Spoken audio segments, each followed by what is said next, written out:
देखिए, पिछले दिनों जो बिलासपुर में गोलीबारी की घटना हुई वो बहुत दुर्भाग्यपूर्ण है। उस गोलीबारी की घटना में पूर्व विधायक बंबर ठाकुर घायल हुए हैं। मैं शीघ्र उनके स्वास्थ्य की कामना करता हूं।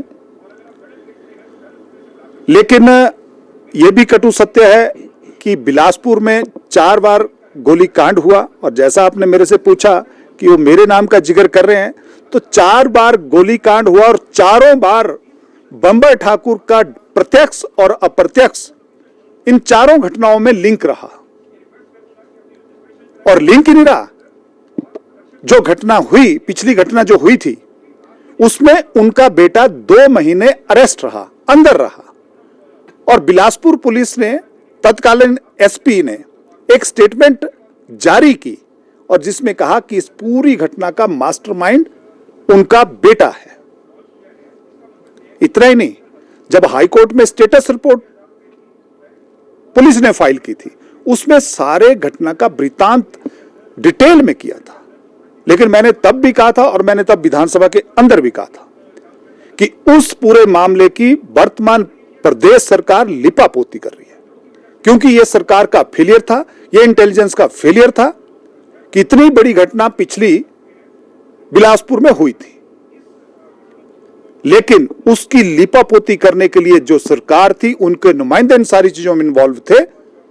जब लिपापोती हुई, उसी का रिपरकशन मुझे लगता है कि ये जो घटना हुई है, ये उसी का एक काउंटर पार्ट है। और ये बड़ा दुर्भाग्यपूर्ण है कि बिलासपुर में, मैंने अभी धर्मशाला की जो विधानसभा हुई थी, मैंने कहा था कि बिलासपुर में चिट्टा माफिया पूरे तरीके से हावी है, बिलासपुर में खनन माफिया हावी है, बिलासपुर में ठेकेदारी माफिया हावी है। मैंने कहा था कि बिलासपुर में सुपारी माफिया हावी हो गया। पहला इंसिडेंट हिमाचल प्रदेश के इतिहास में पैसे देकर अगर किसी व्यक्ति को मरवाने का हुआ था तो बिलासपुर में हुआ था, जिसमें पूर्व विधायक बंबर ठाकुर का बेटा 2 महीने अरेस्ट रहा था। इससे बड़ा दुर्भाग्य कुछ और नहीं हो सकता।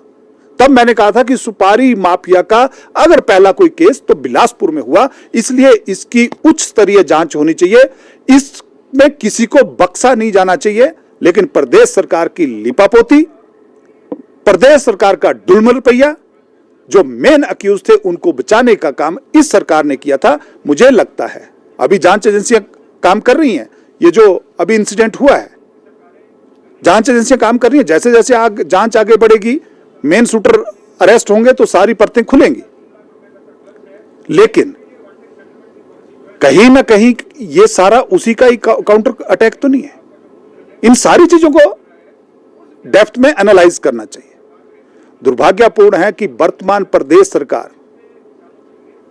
जिसका इंटेलिजेंस फेलियर, कुछ दिन पहले बिलासपुर में कुछ लोगों को इस हमारी पुलिस ने डिटेन किया था, और उस दौरान कुछ हथियारों की बात पकड़ी गई थी कि कुछ हथियार मिले, कुछ रौंद मिले, कुछ और चीजें मिली।